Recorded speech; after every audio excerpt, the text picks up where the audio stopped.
How are you today? I'm going to introduce my guest in just a moment, the incredible Joey Kola. So you know the deal. It takes a little bit of a delay on the Facebook to start showing up. And as soon as it does, here we go. I want you to start a watch party because Joey is so special and so worth it. This guy is beloved. So I'm now sharing it to my timeline, and it's going to say start a watch party. And now, I'm going to put now, Joey Kola is here. So that's what we're doing. All right. So share, start a watch party. And, you know, I've been bringing the show to you Monday through Fridays, 3 o'clock Eastern time. We've been doing it for a month now. And what I want you to do, if you want to support, listen, I'm doing this free every day. This has become my job. I took my journalism background, my stand-up comedy world, and I've blended them to bring you Hanging with Langan. We scratch the surface and find out who these people are off stage. And we have also people in addition to comics, but I've been bringing so many great guests. So if you want to support the show, you can go to PayPal to support me, paypal.me/Mo Langan, Venmo @Mo Langan, or I opened a store. I have a store. This is insane. My friend Bob, who sponsors this show, his company, Bitten by a Zebra, they do graphic arts, website design, and photography, and does like boudoir photography too. Not for me, but maybe for you people who are much more comfortable with your guts. So we created the store using my, my logo. I'm always saying to people, don't make me hate you. I'm all about love. Don't make me hate you. So I've been selling these shirts on my website, right? But now we came up with an entire store of like t-shirts, little kids t-shirts, baby onesies, mugs. The masks. The masks are big. They say, don't make me hate you. So you can go to Mo Langan /store, molangan.com/store. Everything is at Mo Langan, all the things you need. All right, without further ado, I want to bring on this wonderful gentleman who is kind enough to come and join me today on Hanging with Langan, Mr. Joey Kola in the house. Hi, Joey. Hey, Mo, how are you, pal? You are, any comic in this business, there is not one human being that could ever speak an ill word about Joey Kola. Thank you. It's very flattering. I try to be a good guy and be nice to everybody, but I'm sure not everybody's pleased with me. I mean, but I try to treat everybody nice. That's all, you know. Well, you do, but there's got to be some people that get on your nerves a bit, and it has to be forced to be nice. There's got to be one or two. You're like, I'm going to do my best here. I'm going to do my best. Yeah. Well, I don't really let things like that get to me. You know, I'm very, I don't like to use the word spiritual, but I'm very connected to the teachings of Christ. Although I read the Torah and the Quran and all quote religious stuff, I take as much spirituality as I can, as it is connected to our existence on the planet, and try to see what works best for me to push out. So I try to keep God first, and I try to treat everybody the golden rule, you know, just be nice to everybody. And then we're all here for a half hour anyway, whether you're 9 or 90, you know, nobody gets out alive, and then and we move on to whatever's next. So get your head and your heart together and everything will fall into place. Jesus, I love Jesus, Mary, and Joseph. You make good. Jesus, Mary, and Joseph. My Irish mother. Well, man makes a point, doesn't he? Well, that's why too. Joey Kola, for those of you who don't know, and if you don't know, I mean, so many people know Joey, but there could be somebody going, I've heard of him. Let me, who is he? You know, I know of him. Joey Kola. You've been doing comedy how many years? 40. Really? 40 years doing stand-up and 27 years warming up TV shows. And yeah. You started warming up. The first show you warmed up for was? Jon Stewart show. Oh, really? Jon Stewart had a show on Channel 9 here in New York, the WOR. And I didn't realize that. I did his show was the first one I did back in 93. It was like a variety show. It's in the same studio above where Rachael Ray is now, where I work now. It's where Wendy Williams is now. And John, I knew John from the clubs, and his manager, Barry Segunda, was good friends with my manager at the time, Jeff Sussman. So they said, would Joey like to come in and warm up the show? So I did. It was like a variety show. I did that for a year, and then I went on the road a lot, you know, because my kids were little. And then the night I did Letterman, Rosie called me as I left the Ed Sullivan Theater, her and Daniel Kellison, and they said, you want to come over and warm up the Rosie O'Donnell show? So then I went to Rosie for 6 years. Then after that, I went to Martha for 7 years. And now I'm going into my 9th season at Rachael Ray. And in Man, between was questions. APT, yeah. Yeah, I get so excited. So first of all, you're a Long Island guy, right? Yeah, I was born in Brooklyn. My mom was from Williamsburg. My father's from Maspeth, Ridgewood. And we was born in Brooklyn, and we stayed there for a year. And I grew up in Bayshore, and I live in Belmore. For those of you following all around the fruited plain, that's Long Island. So, Yeah. you know, but I mean, Queens, Brooklyn, Long Island. Is Maspeth is Queens, yeah. Yeah, Queens, yeah. But you know what, you guys, for those of you like who don't know Long Island, there's something very special about the comics there. There's like a sister brotherhood. You guys, there's just, you wrap your arms around each other, support each other, and then you let us in, and then you welcome us. It's, Yeah. Long We're a very tight-knit group. Well, Long Island's my favorite place to work, and I'll tell you why. Like, your mom came from Brooklyn. Yes. My dad's from the South Bronx. My mom's an immigrant from Ireland. Long Island is where I think people have, they know what it's like to come from working class backgrounds. Yes. They know what it's like to get educated. So they have one foot in, always grounded in the blue collar world, no matter how educated they get. Yes. It's like they're tethered to the ground, but they soar for goals and achievement. Yeah. And they get stereotypes in the best way. Yes. Oh, I'm offended. Yes. They're like, no, woo. Yeah, my father was a street crane operator for Con Edison. As a matter of fact, he worked his way up to being one of only 5 crane operators in New York that could operate Big Bertha, a 200-ton crane. So like many big buildings and transformers, nuclear transformers. There's like outside Central Park in Columbus Circle, there's that big gold statue of those horses. My father put that there. And so he was a crane operator for Con Edison. And my mom stayed home with my brother and I for most of our lives. And as we got older, she went to go work at a plastics factory. So they were all working class. I mean, we didn't come from a lot of money at all. Actually, just the opposite. My father, when Con Ed went on strike, my father actually got a hot dog truck, which is a great story because my uncle had a Mr. Softy truck. My father had a hot dog truck, and we had some family parties. We had a hot dog truck and a Mr. Softy truck in the driveway, full regalia. So it was like hot dogs and Mr. Softy. I mean, went in the pool and came out, and my cousins and I were puking everywhere, but it was the greatest thing in the world. What's better than that, huh? Nothing. You know what's interesting, Joey? I'm laughing because you're talking about my father, New York City sanitation worker. He salted the big pretzel when you go, they call it the pretzel on the way to the GW. And he had a hot dog cart when he retired. Oh, really? There was a hot dog turf war in New Jersey. They were like, no, this is my park, mister. You can't, I've been selling my hot dogs in this park. He's like, get out of here with your stupid dogs. Why ever come to the stop to sake in New Jersey? I'll never understand. That's so funny. Right? They're all fighting to sell you soubrettes. Yeah. Oh, soubrettes are good. Hey, Joey, people saying I love you. Joni Regina DeChico. She's also a warm-up act for The View. Yep. I love her. Yeah. Oh, she was on last week. Great people. But you know, Joey, oh yeah, I see Michelle Balland is on, and I see I'm seeing it on my phone too. I got some people chiming in, so. Yeah, people and Francois Gordon, thank you. Another shout out. She just supported the show and made a donation to the show to support it. That's great. Yeah, people are nice. It's on the Chiron below, paypal.me/Mo Langan. And check out this is my commercial break, Joey. And check out my store, molangan.com/store. All the Don't Make Me Hate You products that you can see. I mean, that's product placement behind me. See that? What I wanted to talk to you about, I love Rosie so much. Like, I just love her. Who? Say it again?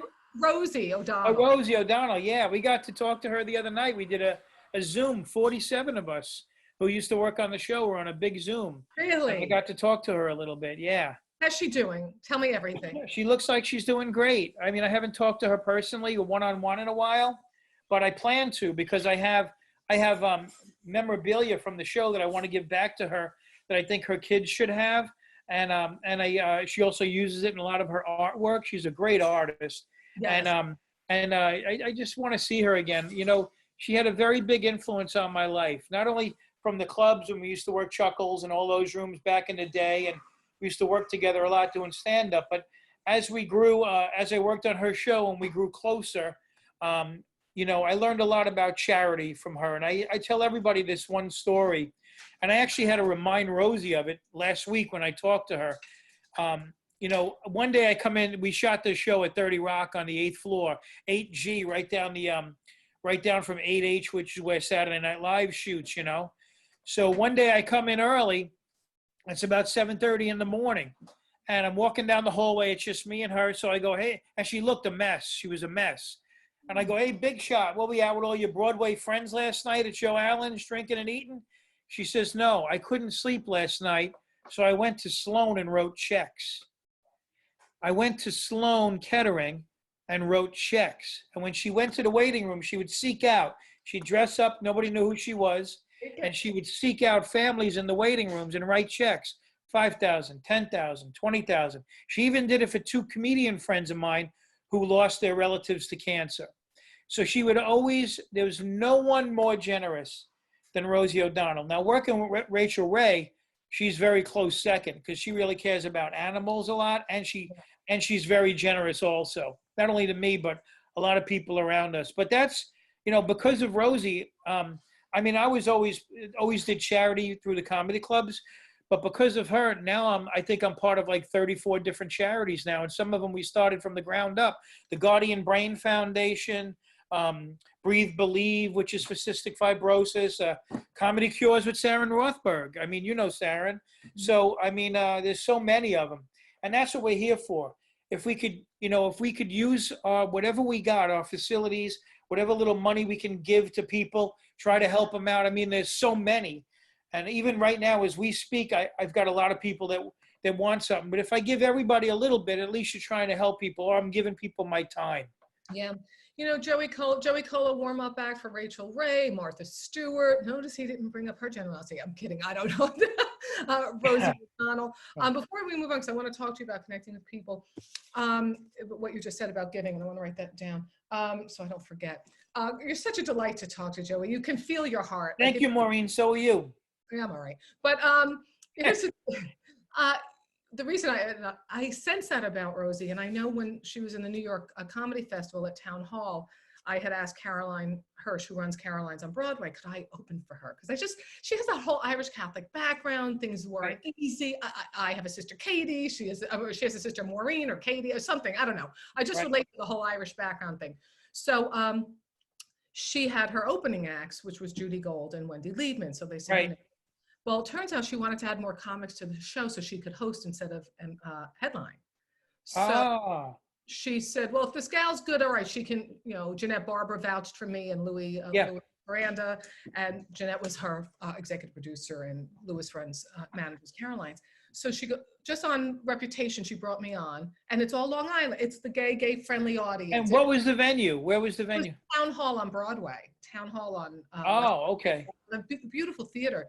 Right. Beautiful theater. And she could not have, I was very quiet because I don't know her. You know, I'm just professional. Hello, thank you.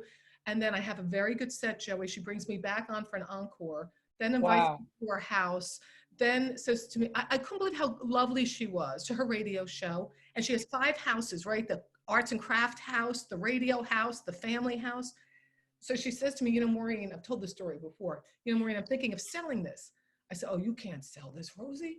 And she goes, why not? I go, because other than the Kennedys, you're the only other Irish person I know with a compound. I was always touched. I feel something loving in her. And that's what you brought up. That was the Helen Hayes house, right? That was Helen Hayes' house? In Nyack on the river, by the river? Oh, the river. You'll go through the gated community. And I said to the driver, which is her house? He said, all of them. I go, oh. Yeah. They're all dotted, like her own little mini village. Okay. But it was nice. But I don't know. So I know if she remembers me, tell her I said hello, because I am. It's more than a fan. She was a television groundbreaker. You know, before Rosie, nobody gave the audience any snacks. Nobody gave the audience look under your seat. That was all Rosie. Nobody had a RoboCam. That Rosie designed this in 8G, small studio, only 177 people. She created a railroad track essentially with a camera on it, and the camera could spin. So it went from the back corner of the studio all the way down in front of where she was by her desk. And she was able to, right alongside the camera track, put a tracking in for a curtain.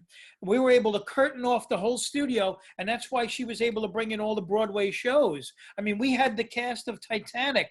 We had 200 people in 8G. That's where Seth Meyers shoots now. If you go up there and look at 8G and 30 Rock, it's a very small studio. It goes from the 8th floor, the audience, and the 9th floor is right there. She created all that. It was all Rosie. And then there was no giveaways. Oprah copied her. Oprah copied her. Well, a lot of people did. A lot of people did and still do. And we were actually, the ratings on the Rosie show were, at that time we were doing, Oprah was doing 7s, and then we did 7s. We actually, the only show to ever really beat Oprah in the ratings at that time, you know. So it was a great event. It was something great to be part of. And I still, when we did the Zoom last week, all the people who worked on the show got together, 47 of us. And when it was my turn to speak, I brought up the fact that I still have not only the memorabilia and stuff, but I still have all the fan letters that people wrote me, and all the stuff that helped me a lot. There's a boy named Jared Menier.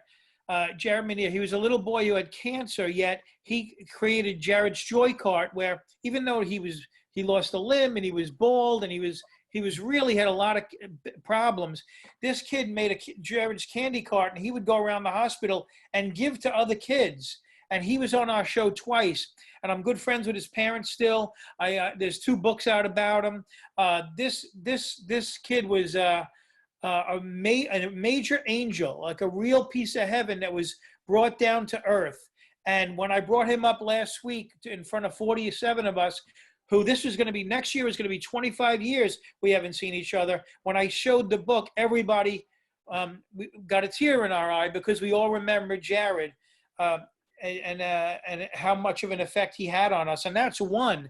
Rosie used to do that a lot. Is he with us, Jared, or has he gone to God? No, he passed away a long time ago from cancer. But his legacy, if you Google him, Jared Menier, Myenear. And if you Google him, there's something called the Blue Dance that his parents carried on. And it's a they raise $15-20 million a year. And this is, this little boy had such an effect on me that it was life-changing. Yeah, every once in a while, if your eyes are open and you allow something to come in, man, the roller coaster ride that it takes you on in a joyous way. I mean, my parents were like that. I mean, that's how I learned comedy. I didn't learn comedy from stand-ups that were famous. I learned from my Uncle Ralph playing guitar, my Uncle Angelo telling jokes at the family parties, my mother and father singing, all my cousins playing guitar and harmonica and in the family parties. So that's where I learned, because I learned that, you know, hey, Joey, tell a joke. Hey, Joey, sing a song. So when you're 4 years old and you can make the adults laugh, you're like, oh my God, Uncle Angelo's laughing at something I did. You get the adults' attention. And then as you get older, you try to impress girls that way. And then once you get beyond your family and you can make a room of strangers laugh, oh my God, I mean, there's nothing better than that. And you can do it by helping people too. Oh my God, I can't wait to get on stage again and tell people my story. Well, yeah, Joey, well, people go bananas. I worked with you literally on Long Island recently before all this hit. I think we were governor. We were at one of the governor's brokerage. Yeah, we were at McGuire's. It was McGuire's, yeah. And first of all, thank you. You were the most generous, kind man. Anything you want. I was going to tape my special. You're like, I got it. Let me call them, make sure you got enough stage time and getting up to, because when you have to rework your material for certain specials, it has to be just so. Right. Thank you for that. That was very kind. You got it.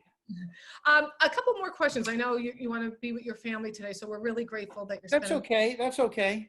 Do you guys have a comment or a question for Joey? We'll try to pick it up here. These things just keep rolling by because this is wonderful. My friend Molly is saying she was Miss Molly, the romper room lady for years. We worked at WOR television in New Jersey. We love you, Molly. Okay, so I want to ask you about the animal thing you're into but in a minute. But I get back to what we're talking about, Rachael Ray helping animals, the energy Rosie puts out there, going to Sloan Kettering and writing checks for people, or some people in their small way. You see somebody in a street corner and you give them $1, that's your brother or your sister who needs some help, you know? Right. What interests me though, right now with this whole crazy virus thing going on, and people like, we should worship, we want to get back to church. A priest friend of mine from Queens reposted something yesterday, and I think you embody this. He said, just everybody calm down. We don't have to be in a building to be at church. Walk your church, live it, how you treat each other. Yeah, You don't need that structure to prove that's anything. right. Just walk quietly and do the right thing, as I'm paraphrasing. And you seem, well, you don't walk quietly. You're a big ball of energy, but you walk the walk. You're looking at my church. I'm in my dining room right now. Wherever I can sit and say my prayers and talk to God, that's my church. I mean, the Bible says wherever two or more are gathered in his name, he's also there, but there's also parts of the Bible that say that the Holy Spirit is within you now. So you and the Holy Spirit are the same. So you can have that conversation within yourself. Mm-hmm. So I stop and pray 2 or 3 times a day. And I'm not losing anything by not going to a church and being with some guy in a suit or a robe or holding a gold chalice. I mean, that's not, I don't even subscribe to that. I read my Psalms and my Proverbs. I also read whatever I can from a Torah or from, for any religion, any religion. I believe in the teachings of Christ, though. I believe that he was the son. God sent his son. I mean, a lot of people just think he was a prophet. There were a lot of prophets. There's thousands of prophets. But I think that particular prophet was sent by God. And if you really take the time to embed yourself, and I'm not a right winger at all. I mean, if people who know me know my political stance, and I am not part of any kind of a religious right or any kind of a cult or anything like that.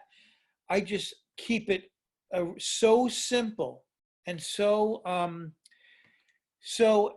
at peace within myself that I'm able to convey what helps me. Now, what helps me might not help other people. It's not my job to convert other people. It's God's job. If he could use me to help people find their way a little bit easier, then that's fine, through laughter or through a conversation on the train. I mean, that's how we started Guardian Brain Foundation. Mary Pilata, she came to the Rosie O'Donnell show, and then we were on the Long Island Railroad going back to Long Island together. And she said, "You're Joey Kola from the Rosie show." And I said, "Yeah." And she said, "My brother-in-law just died of cancer. My brother just died of brain cancer. And his wife and his daughters don't have any money. And they're going to have to sell their house." And I said, don't tell them not to sell their house yet. I said, "What do they need?" They said they need $2,500 like right away. I said, I called the guy who owned the brokerage. Get to that point, Gary owned it. And I said, "Gary, I need to do a benefit for this lady whose brother just died of brain cancer." And he had a life insurance policy. I'm not going to say the name of the company, but when the company called up to find out if he was a smoker, she answered an occasional cigar, and that negated the life insurance policy. So he had no life insurance. They had to go to court to get the life insurance. So I went to the brokerage. I told Gary, I need to do this benefit. We put 200 people in there at $20 a head, $4,000 cash and a rubber band I was able to hand her that she gave to her sister-in-law. And then we did baskets and a few other things. It came out to be like $5,000, so we doubled it. And at that point, Mary Pilata said, "I can't believe this happened. Let's start the Guardian Brain Foundation." And that's been around for like 18, 20 years at this point. Guardian Brain Foundation. Yes. People know about that. So can I ask you, and you don't have to, before we started talking live on Facebook, Joey Kola, great friend to anybody who meets him. That's really the truth. That's the best. I mean, you're a comic, but you're Thank you. a walking piece of love. Were you always spiritual like this, or did you feel like you were born again, or did you feel like you just been raised in this way and you just... Well, my father's younger brother was going to become a priest, and when we were the first family to move to Long Island, so none of my aunts and uncle, they were in the city, so they didn't want to come to Long Island. And going to Long Island was like, you might as well go to Texas. So every weekend we had to go to the city, whether it was Brooklyn or Bronx, and we went to these big, beautiful churches with my grandmothers and my aunts and uncles and stuff. So I was enamored by all the stained glass and everything, and I thought, man, there's got to be something to this for these people to go through all this trouble and spend all this money. But when back on Long Island, I went to St. Pat's in Bayshore, and I went to a catechism class, and I was like 7 or 8 years old, and I was on a bus going back and forth, and I was by myself, and I had to wait for the bus one time, right outside of the church. And as I was waiting for the bus, it was a beautiful sunny morning, and it was like springtime. There was nests of baby birds and stuff. And I think if I'm going to bring it back to a moment where I think something happened to me, it was while I was waiting for this bus to go home after a catechism class. That I don't know. Sometimes the sun hits you the right way. You hear a song. You think about a friend or a relative that has been here and gone, or something you're going to do that's going to make you feel happy. Whether you're going to go fishing or you're going to eat a certain meal, whether raviolis and meatballs, or I mean, there's certain things that just come in, and you can't deny the happiness you get from the feeling. It's a feeling. And I think at my earliest age, at around 7, I started getting that feeling. And I didn't attribute it to God right away. I mean, I didn't want to even be there at these catechism classes. I didn't want it. It was a waste of my time. Saturday morning, I had this little kid. I got to get up and go on the bus and talk about. I didn't want to do it. But something came in. And from that point on, it was the way I was raised too. I mean, my mother and father were saints. I'm not one of those comedians that say, "Oh, I had a troubled childhood." You know, my mother and father were just, you know, my mother was, if the newspaper boy came to the house in the winter and it was cold and he didn't have a hat, he left my house with a hat. You know, my father, if a kid didn't have a bike in the neighborhood, he'd buy the kid a bike. I mean, it was just, he was the coach of Little League. He was the president of Bayshore Brightwater's Little League. He, even though we couldn't afford certain things, he would always make the time to hit a ball to us and stuff, and go in the pool with us. And you know, what you learn is you have to just be with people, just listening, just being with somebody and listening, silent.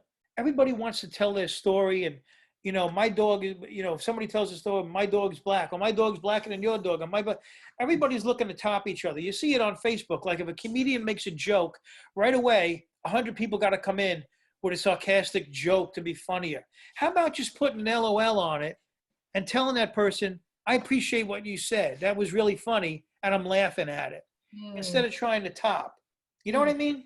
I hear you, Joey. I don't even know what the question was. I go in circles. I have no idea where I am half the time. I was talking about what precipitated this this spiritual path for you. And you were talking about when you were a young boy, a catechism, and it was just a feeling that came through you and that you started to be a part of you. And then you realized it was God. Because there's a couple things I want to tell you, and then we'll move on to I want to talk about what you're into, one of your hobbies. But because it fascinates me. I was like, what? I still have one more story I have to tell you attached to that last note. All right, good. Because then I'll jump in here and then I'll hear yours. I'm not topping you. I'm playing tennis. Here's the deal. I was out for a run in New York, and I just popped in because it was Martin Luther King Day to this. I just wanted to look at the structure of Riverside Church. Do you know Riverside Church on 100? Yeah, it's beautiful. It's incredible. Just a piece of architectural history, folks. Just go in there and look. But it was the afternoon, and they were having a tribute to Martin Luther King, and all kids, brown, black, white, all kinds of people, choruses. They had projectors. They were telling the kids, when is the time to do the right time? The right time is now. They told Martin Luther King that he should wait. It's not the right time. When's the right time? The right time is now. And then I went back on a Sunday. Again, I'm not a practicing Catholic. I just do what unto others as I'd want done unto me. That's what I do. My mother says, "What are you, a heathen?" I go, "When did they get such a bad name?" So but, the Irish used to be a bunch of pagans, hop and jump and skip and drink, and now they just do it with guilt. That's the only difference. But I go in there. I've just popped in because I find it nice. It's a social justice church, Joey. So they're telling you what you can do to help people that day. And then you'll have the sophisticated, the older black women in their hats going to church. You'll have 2 people coming in like a white couple jogging, a kids choir, an adult choir, the orchestra. You feel like you're in Vienna. And then they have a speaker who will come in like with a PhD in psychology or theology. Like you would pay big money to go to the 92nd Street Y to hear these people talk. Yeah. And I'm not a convert. I just go in, I pop in because they'll take apart the Old Testament and relay it to what it means today. So it made me think of you in your story. Okay, back to you and your God. Joey. It's a sun god. So I've as I grew older, I had experiences happen to me that made me stick to this way of life and way of thinking. I'm not preaching. I don't bestow anything, any of my beliefs on anybody unless they ask me and they need my help, and I can only try to guide them. But my Not wife's the father, burden. We're just talking spiritual path here, folks. You live, but I like what you yeah. have to say. But my wife's father, as a matter of fact, this is the 30 something anniversary of his. My wife's when my wife and I are together 40 years. We're married 33, so we were together since I'm 19. She's 17, and her father died of a heart attack, and she right in the living room. He had a heart attack in the shower, and she had to work on him, and he passed away. So it was 84. And we were together through that. And my mom passed away in a car crash in 1986 when they were on their way back from seeing me at Comedy Stop at the Trop in Atlantic City. Oh my God. They were in the audience on a Friday night. And then I had breakfast the next morning. We walked the boardwalk, had an ice cream. I put him in the car. And I was emceeing. This was back in 1986. And I had only had 5 years of stand-up under my belt. And I was emceeing. And I go on stage. I bring up the middle act, who was a ventriloquist. I forget his name, but then they called Bob Kephart, my brother, backstage and said, "Your parents are in a car crash. One of them might be dead." And then I heard the middle act say, "That's my time. Let's hear it for Joey Kola." And I actually, my instinct kicked in, and I jumped back on stage for a minute, just to, I don't know what I was doing or saying. And automatic pilot kicked in. I brought up Adam Leslie, who was the headliner at that time. I brought him up, and then jumped off stage and drove home, and my mom died the next day. But I had a lot of crazy, weird things happen to me at that time. She died. My brother and I buried her, and I had to, figure out how, if and when I was going to get back into stand-up. So Steve O, Steve O, he's Steve Oakes now, but he took me under his wing. He got my audition for Star Search. So he went to LA, and he said, "You're coming with me. You're going to coach me on the show."